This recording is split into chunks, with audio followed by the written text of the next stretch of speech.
Fala galera, tudo bem com vocês?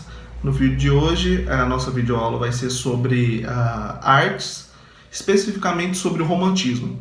A gente começou já a trabalhar esse tema em sala de aula, por exemplo, mas tivemos alguns contratempos, né, no caso, e vamos aqui para a videoaula para poder explicar melhor para vocês, certo?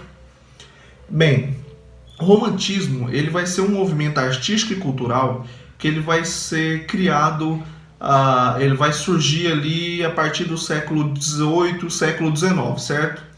A primeira coisa que a gente tem que ter em mente, o romantismo ele foi um movimento cultural, estético, que ele revolucionou e ele vai inaugurar a chamada modernidade, certo? A modernidade nas artes. Outra coisa que a gente precisa saber, bem, o romantismo ele vai se basear então nos valores da burguesia. Por quê? Basicamente o romantismo ele vai se espelhar na burguesia, ele vai ter início na burguesia. Então os valores dessa classe burguesa ela vai ser muito vigente aqui dentro do romantismo, certo? Principalmente porque essa burguesia ela vai estar substituindo uma nova elite, certo? Ela vai estar entrando como uma nova forma de elite. O romantismo ele é um dos maiores movimentos de arte do século, tanto do século XVIII quanto do século XIX. A gente já estudou outro como o neoclassicismo, mas agora a gente tem o romantismo como algo muito maior, certo? E centenas de autores eles fizeram parte disso, autores, ou escritores e artistas. Entre eles a gente vai ter Goethe. Goethe ele vai ser um dos principais artistas desse movimento, principalmente porque ele é brilhante em tudo que ele escreve, tudo que ele faz, certo? É Goethe que vai escrever também um livro que se chama O Sofrimento do Jovem Werther, certo? A partir disso, você vai perceber que Goethe ele é um dos principais escritores e principais nomes do romantismo alemão, certo? Outra coisa, eu vou trazer aqui para vocês mais alguns autores, mas agora brasileiros, certo? A gente vai ter, como eu mandei para vocês, pedi para vocês fazerem as pesquisas, a gente vai ter Gonçalves Dias, a gente vai ter Álvares de Azevedo, a gente vai ter Castro Alves e a gente vai ter José de Alencar, certo?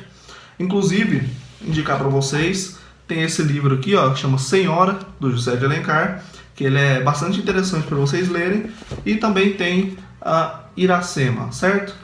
Que também é do José de Alencar. Se vocês tiverem a vontade, tiverem curiosidade de saber como é essa escrita romântica e tal, vocês podem ir pesquisar, certo? Principalmente esses dois livros. As principais características.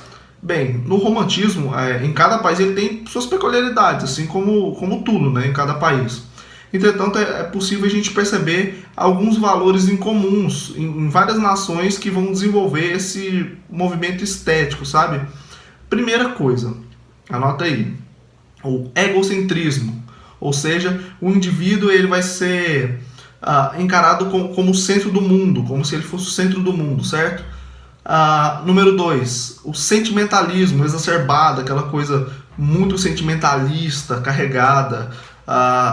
Número 3, o nacionalismo também vai ser bastante presente, principalmente por causa da época que a gente está vivendo, século XVIII para o século XIX, essa transição, certo? A idealização do amor e a idealização da mulher também vai estar muito presente. E outra coisa que vai estar bastante presente também é um tom meio que depressivo, típico de diversos autores românticos, sendo facilmente encontrável entre eles. É um discurso que exalta a fuga da realidade, seja pela morte ou pelos sonhos, ou ainda pela própria arte. Então, sim, esses são os 5 principais características que vocês têm que ter em mente quando a gente se fala de romantismo, certo? Essa foi a nossa videoaula de hoje. Foi bem curtinha mesmo, mas só para vocês terem já uma noção sobre o romantismo.